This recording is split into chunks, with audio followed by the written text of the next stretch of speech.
Trump sadəcə psixolojik üstünlük qurmağa çalışır. Bu açıqlamaları sadəcə mən belə şərh vermək istəyərdim.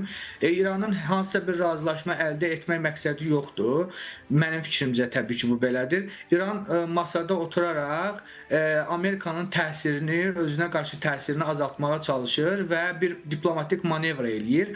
Əlində olan, yəni daxildə olan problemləri həll etdiyi ən qısa bir vaxtda İran masadan qalxacaq və bu danışıqlardan bir nəticə Amerikanın alacağını düşünmürəm. Aha. Bundan əvvəlki danışıqları necə dəyərləndirək? Yəni hansısa bir nəticə əldə edə bildilərmi?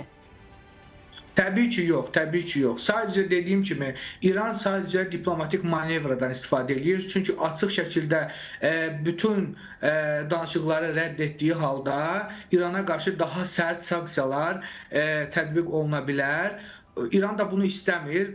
İlk olaraq bu sanksiyaların qarşısını almağa çalışır və sonra daxildə olan problemləri həll etmək üçün özünə görə strategiyalar bəlirləyir. Maraqlıdır ki, belə bir vaxtda ilk danışıqlar zamanı belə müəyyən kütləvi informasiya vasitələrində fərqli açıqlamalar nəşr olunmaqdaydı. Belə ki, İranın bəzi məsələlərdə razılaşmadığı üzə çıxırdı. Bəzi informasiyalara görə isə daha dəqiq bəzi mənbələrdə isə Əraqçının açıqlamaları çıxırdı ki, müəyyən razılaşmalar əldə etmişik.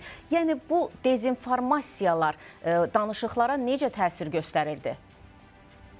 Yəni bu barədə bir şey deməyim açıqcası çətin olar, amma mən bildiyim qədərilə Əraqçı Amerika təhsili almış bir diplomatdır, əgər səhv etmirəmsə.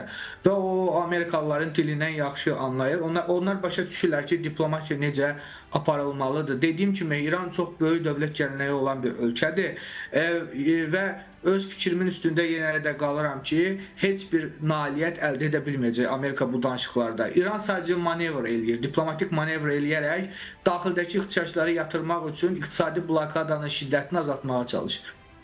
Məsələn, uran ehtiyatlarının Türkiyəyə veriləcəyi, bir qədər öncə Rusiyaya veriləcəyi ilə bağlı məlumatlar yayılmışdı. Danışıqlar ərəfəsində məlumatlar bu səpkidə oldu ki, uran ehtiyatları Türkiyədə verilə bilər. Bu barədə hansı razılığa gəlinə bilər? Məsələn, İrandan da açıqlamalar gördük ki, Türkiyəyə verilməsi ilə bağlı razı deyirlər. Son nəticə nə ola bilər bununla bağlı?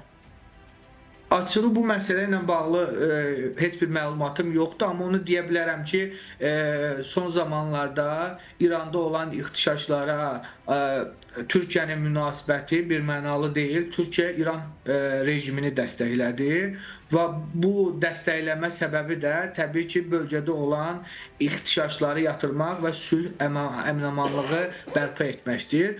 Bu minvalda qiymətləndirməyimiz gərəkirsə, münasibətlər İranla Türkiyə arasında çox da pis deyil, amma hər hansı bir razılaşmanın olub-olmadığı haqqında məlumatım yoxdur açığı.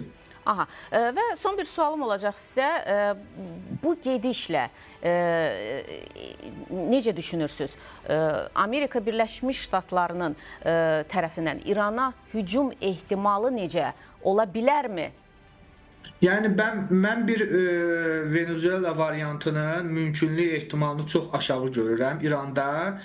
İranda bir dəyişiklik olacaqsa, ancaq buna İran xalqı qərar verəcək. Amerikanın bu proseslərə maksimum təsiri ondan ibarət ola bilər ki, bu bölgələrə maddi dəstək göstərə bilər və bu dəstək sayəsində münaqişənin şiddəti getdikcə alovlana bilər.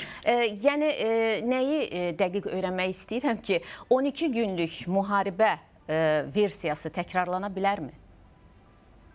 Təbii ki, ehtimal var, hava hücumu mümkündür, amma İran da buna kifayət qədər yaxşı hazırlaşdığını deyir. Yaşayacağıq, görəcəyik. Əlbəttə ki, mümkündür, təbii ki, hava hücumu mümkündür ehtimalı.